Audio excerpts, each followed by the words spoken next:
आप सल्लल्लाहु अलैहि वसल्लम ने फरमाया, ए बिलाल, आज काबे के सामने खड़े होकर नहीं बल्कि काबे की छत पे खड़े होकर आज अजान पढ़ो।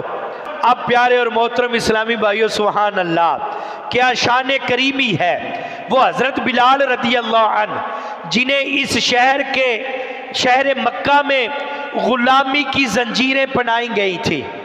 अल्लाह अकबर, ये गुलाम थे जिन्हें इसी शहर में गुलामी की जंजीरें पहनाई गई थी, जिन्हें इसी मक्का शरीफ की तपती हुई रेत पर लिटाया जाता, ऊपर पत्थर रखे जाते थे, सीने पे पत्थर रखे जाते थे, फिर लिटाया जाता था, जिन पर मक्के की गलियों में पत्थर बरसाए जाते थे।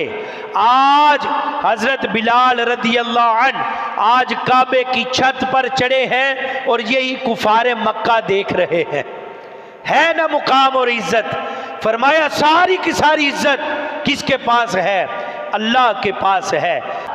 इन मक्के के सरदारों को पैगाम दिया जा रहा था।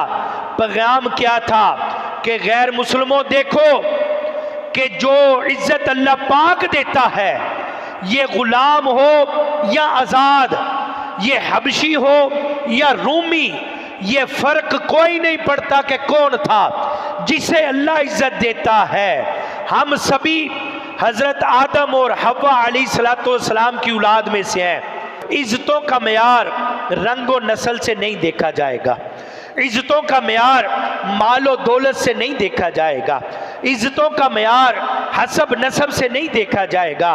जो अल्लाह पाक की बारगाह का मकबूल हो जाए, जो दामन मुस्तफ़ा को थाम ले, इज्जत का मेयार ये है कि रब की बारगाह में आ गया है।